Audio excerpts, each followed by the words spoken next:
Bonjour, bienvenue sur Coco TV pour une nouvelle présentation.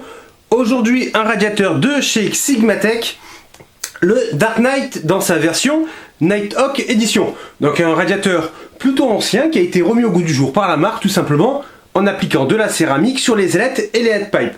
On va vous en parler un tout petit peu plus tard. Pour l'instant, on commence avec la boîte. Alors la boîte, la voici. Qu'on se rassure, elle est abîmée, mais c'est tout à fait normal. C'est juste qu'elle a mal supporté le retour depuis le Computex, puisque nous sommes rentrés avec cet exemplaire. Donc, la boîte, quelques informations, notamment la vitesse du ventilateur 220 mm, de 1000 à 2200 tours par minute, par PWM. Alors là, clairement, on ne vise peut-être pas le silence, sauf au minimum, à voir. 3 headpipes en direct touch, diamètre 8 mm, et on va voir de suite ce qu'il y a à l'intérieur. Un gros sachet avec de la visserie, des petites tétines pour fixer deux ventilateurs, donc ça c'est très bien. Pas de thermique en sachet, c'est peut-être un peu moins bien. Backplate, fixation, donc la backplate elle est ici, c'est un modèle tout simple en plastique. Et enfin, on va découvrir le radiateur. Alors bien entendu, les notices, ah c'est flou, désolé, l'autofocus, on fait la mise au point, donc les notices, le ventilateur, le voici, protégé, donc un ventilateur avec des diodes, tout à fait, on peut le voir ici, donc câble, il est là, plutôt court, très bonne chose, PWM comme on le disait, sinon le ventilateur est plutôt simple.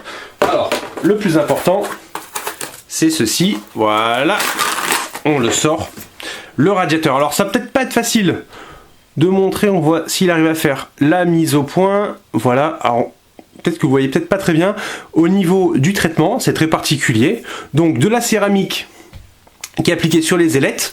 Pourquoi? Tout simplement parce qu'en fait la céramique va permettre de conduire la chaleur beaucoup plus vite, et en fait, concrètement, sans graphique, ça va peut-être pas être facile à expliquer, les headpipes vont faire monter la chaleur, et ça va s'accumuler, on va dire, sur cette zone par exemple. Avec la céramique, ça va se diffuser beaucoup plus rapidement et on va pouvoir trouver de la chaleur jusqu'au milieu des ailettes. Alors je dis ça grossièrement bien entendu. Donc au niveau du ventilateur c'est plus efficace, la chaleur est mieux répartie, ça s'évacue en théorie plus rapidement. D'où un ventilateur avec un gros débit effectivement. La finition, forcément c'est particulier, on peut ne pas aimer, c'est vrai que même au toucher c'est spécial, à l'œil c'est noir, c'est mat, on n'a pas vraiment l'habitude de ce genre de finition, mais finalement, le résultat est pas mal du tout. Les ailettes sont propres, alors quelques-unes sont un peu tordues, rien de grave par rapport à ça.